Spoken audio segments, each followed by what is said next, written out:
Well, howdy there, Internet people. It's Bo again. So today we are going to talk about Ukraine and NATO and things other than NATO that are like NATO and a rumor.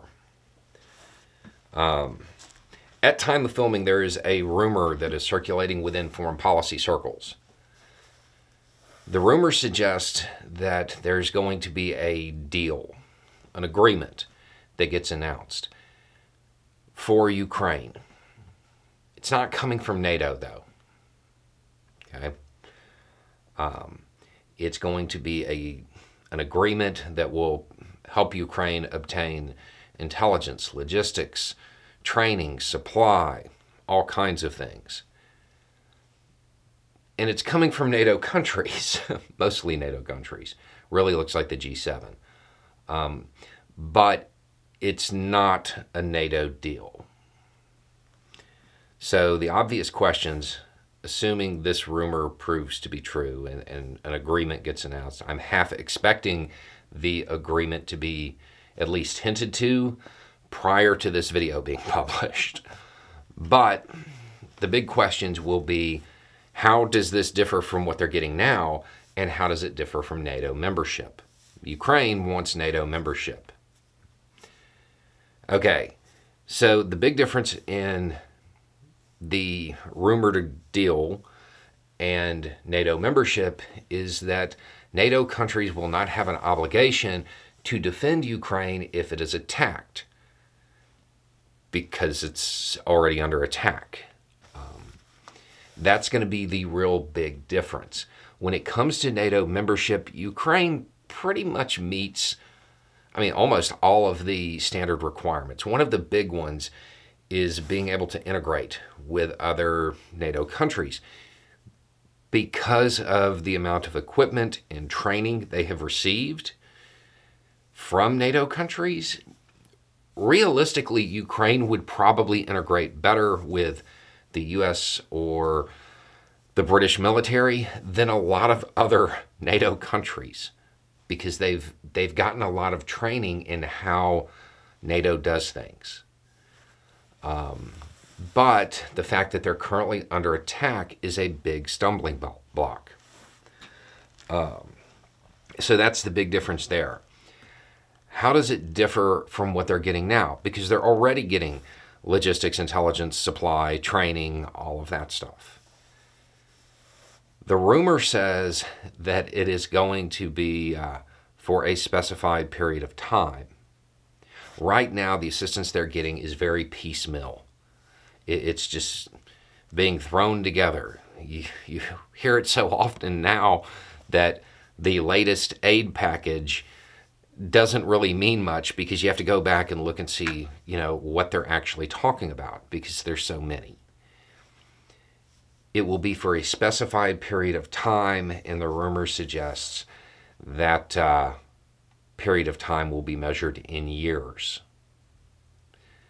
So what does it really mean? It means they're getting NATO membership without the requirement for NATO to defend them if they're attacked, because they've already been attacked.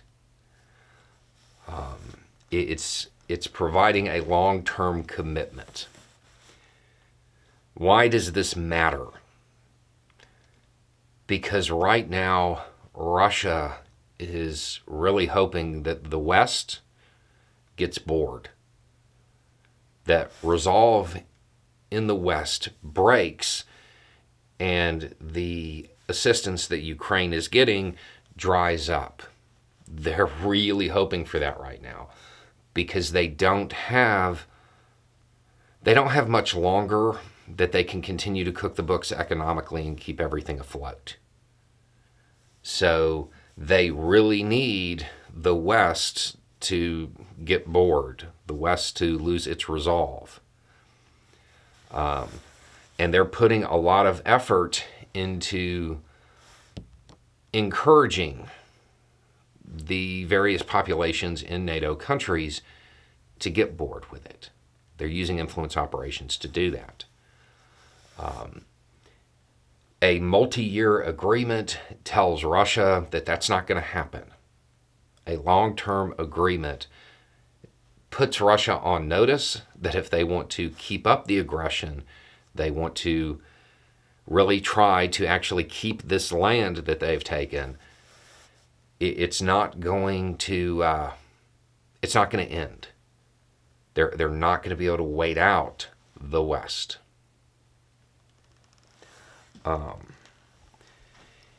It will probably put a lot of pressure on Russia.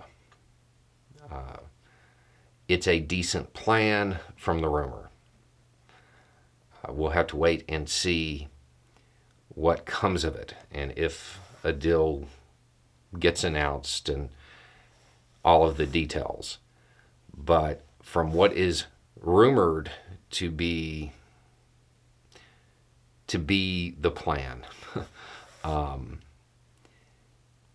it's a long-term assistance package. And it ruins Russia's hope of the populations in the West, saying, okay, we're bored with this. We need a new cause to support. It ruins their hope of an election changing the foreign policy of the countries because they're committed to it. So we'll have to wait and see. If the rumor is true, you will hear about this 72 hours max before you start getting hints. Anyway, it's just a thought. Y'all have a good day.